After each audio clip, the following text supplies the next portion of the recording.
My background is in pediatric nursing and simulation-based learning, and I'm very excited today to get to share those two loves with you all and share my project idea. I'd like to begin this proposal by thanking Dr. Thule and Dr. Thomas as part of my committee. They've been very patient and kind and very helpful throughout this process while I'm learning the pieces here. My project entails the implementation of an evidence-based simulation training on instructional therapeutic play among nurse graduates within a pediatric environment. And I'm so glad earlier that Summer mentioned that nurse graduates struggle with communication, because that helped me validate the need for my project even further, because it's specifically focused on communicating with children. So there are many compounding problems that contribute to the need for my project's intervention. First, I'd like to discuss the problem related to nurse graduates. The high acuity of patients from an aging baby boomer generation creates a workforce shortage of nurses. In addition, there's a limited number of experienced nurses to balance the load and act as mentors due to retirement, burnout, or leaving the acute care setting altogether, which increases the workload for nurse graduates. According to the American Journal of Nursing, the number of nurses leaving the workforce has doubled the past decade, which doesn't help that we're experiencing a pandemic at this moment. Zygmunt and others state only 30% of hospitals offer an evidence-based nurse graduate residency program. Therefore, without a standardized formal structure for nurse residency programs, nurse graduates report a lack of readiness for practice and confidence to carry out their nursing duties. Poor training and preparedness for nurse graduates can lead to reality shock, patient errors, burnout, high turnover rates, and the decision to leave the nursing profession altogether within the first 12 months of employment. Zygmunt and others also state that there is a 60% turnover rate among nurse graduates within the first 12 months of employment. The lack of training and preparedness problem for nurse graduates directly impacts healthcare institutions. Hospitals seek to fill the need of nursing shortages and high acuity with nurse graduates, causing even less orientation time and sooner entrance into direct patient care without the adequate training that they need. So it's not a surprise that nursing leaders are reporting a lack of preparedness among nurse graduates for independent practice. Poor transition and inadequate nurse residency training leads to job dissatisfaction, lack of confidence, weak technical skills, and burnout, resulting in increased errors, turnover, and costs for healthcare institutions.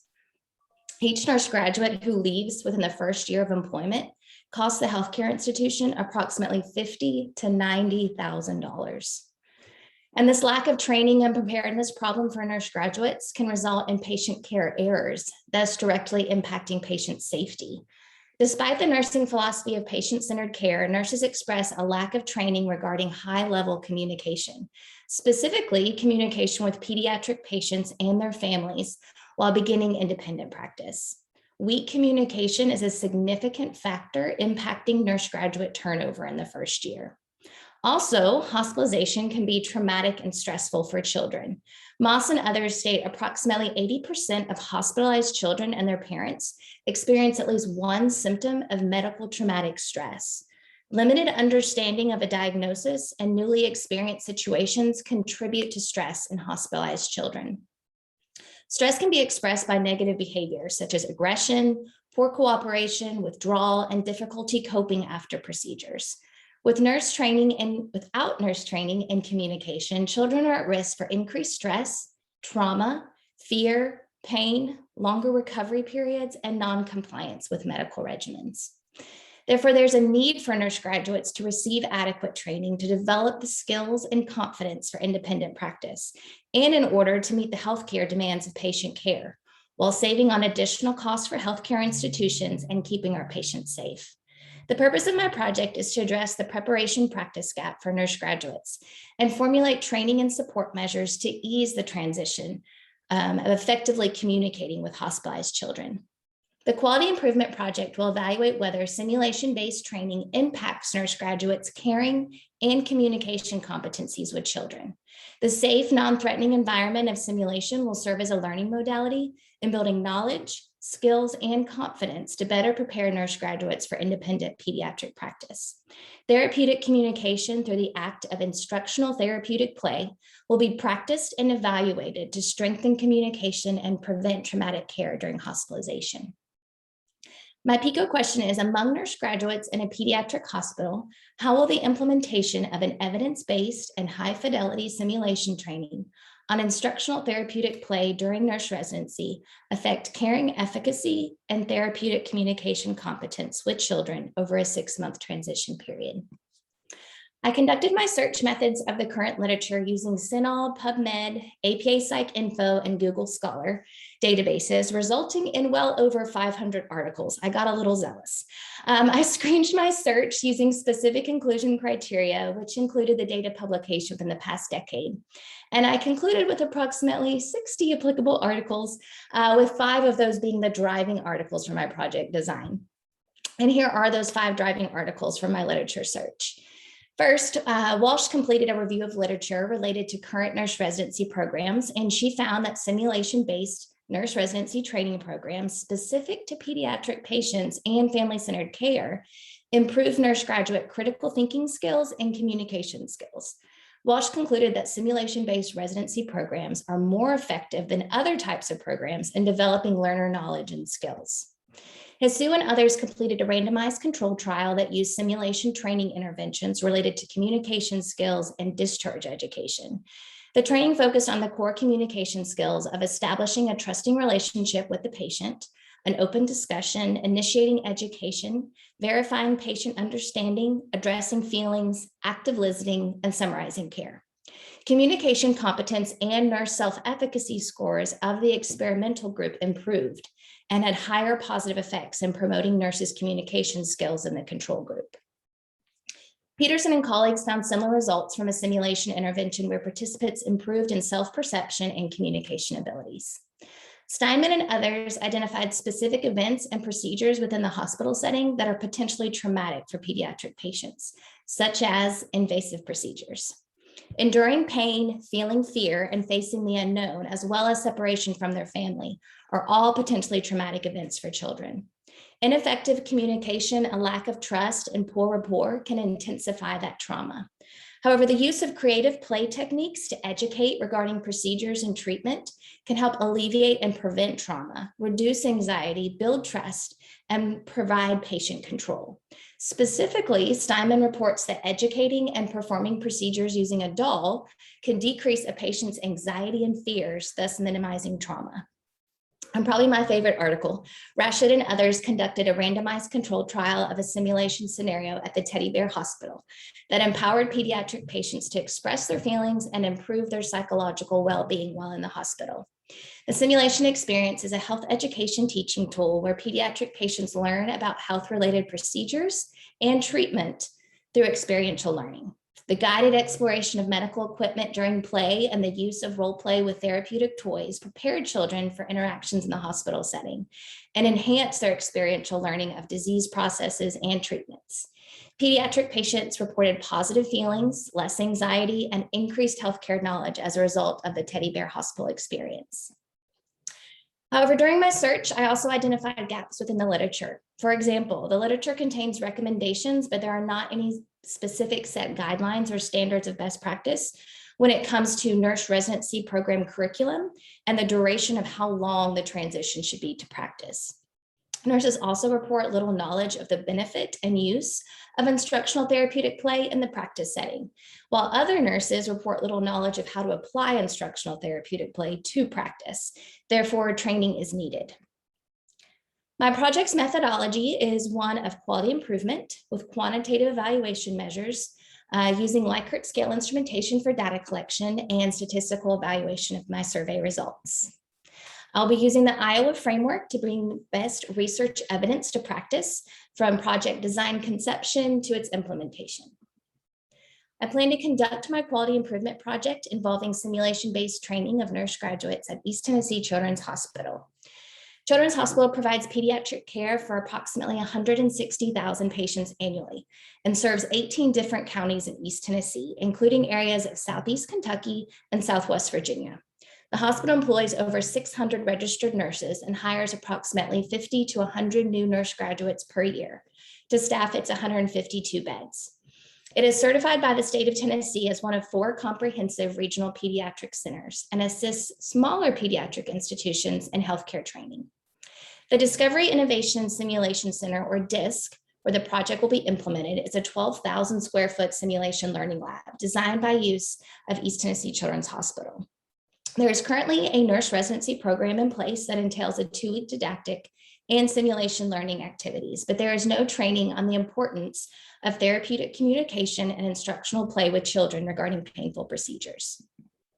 During my SWOT analysis, I identified strengths to be that of my committee member, Dr. Thomas, as she is the director of DISC, and she is also a practicing physician at Children's Emergency Department.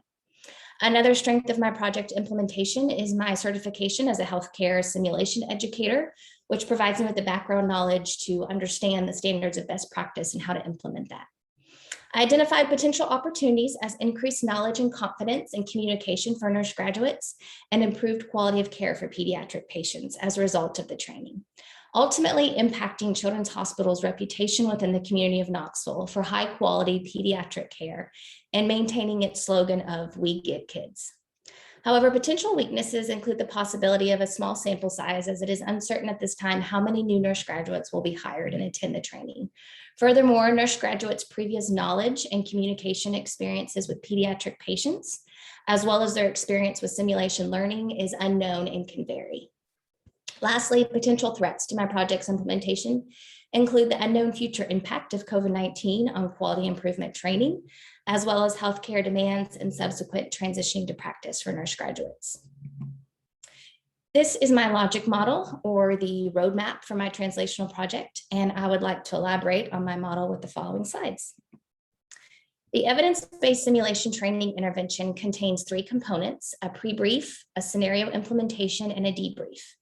The pre-brief is a prep, and it utilizes the International Nursing Association of Clinical Simulation and Learning standards of best practice, and that will focus on therapeutic communication techniques with children based on their growth and psychological development, as well as instructional therapeutic play activities related specifically to painful procedures for children. The scenario is an evidence-based design using the National League for Nursing simulation template and the adaptation of Evolve Elsevier simulation learning system. Participants will be video recorded during the scenario for the post-evaluation by 2 trained raters using the project's evaluation instrumentation tools. For debrief, learner reflection will be using the Promoting Excellence and Reflective Learning in Simulation, or PEARLS, guided debriefing script.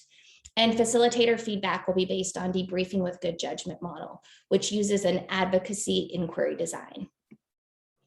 The simulation scenario storyboard will include a fearful and anxious 5-year-old girl diagnosed with a urinary tract infection who requires the placement of a peripheral intravenous catheter for treatment administration. Outputs of project implementation include instrumentation.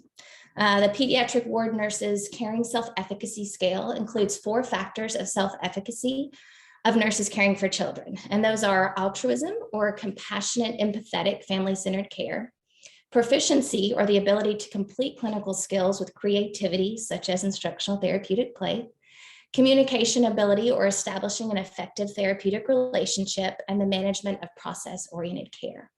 With permission for use, I will ask nurse graduates to complete this questionnaire prior to, immediately following, and at 6 months post-training.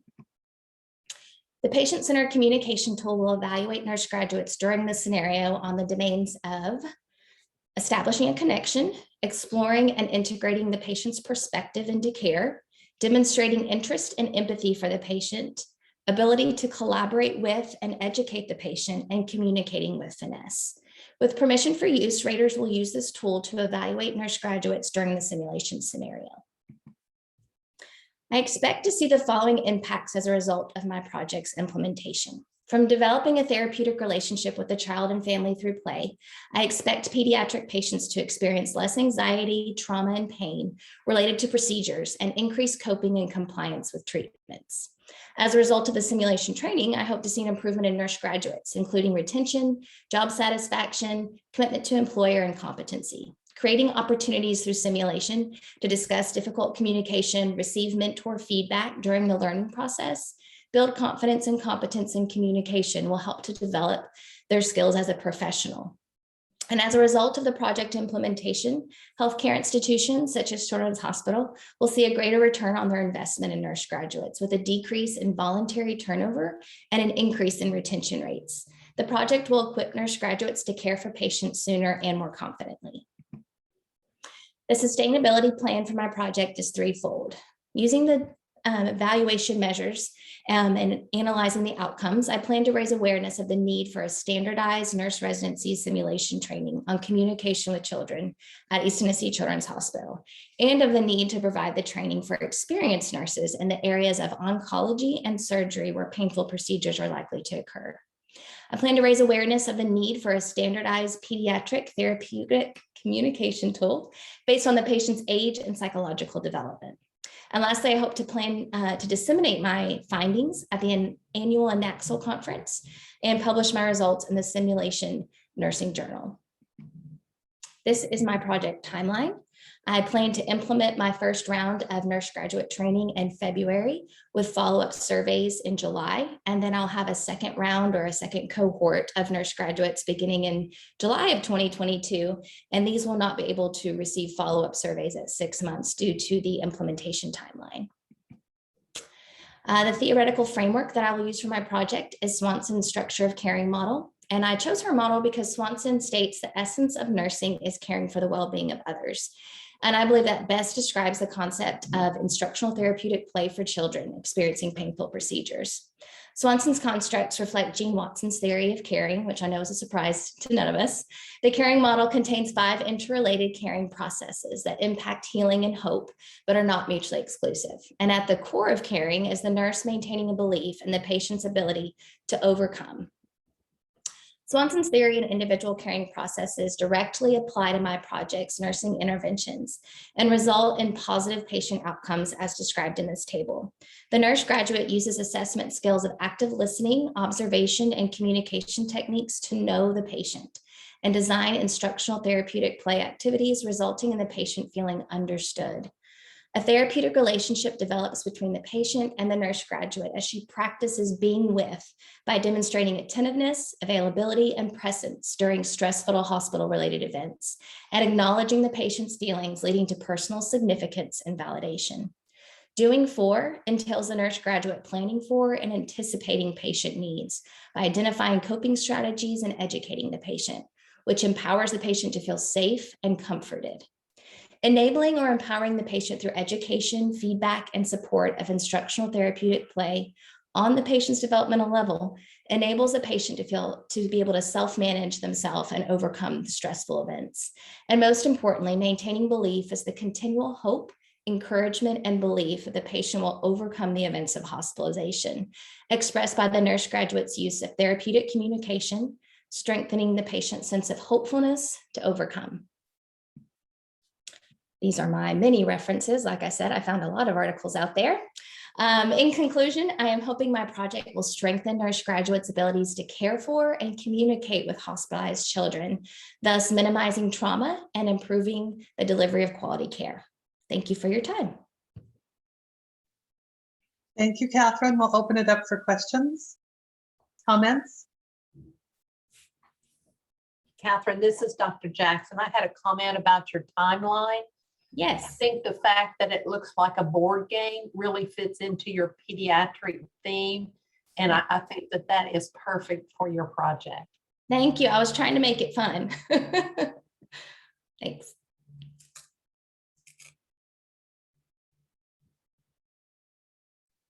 Are there other questions or comments for Kathryn?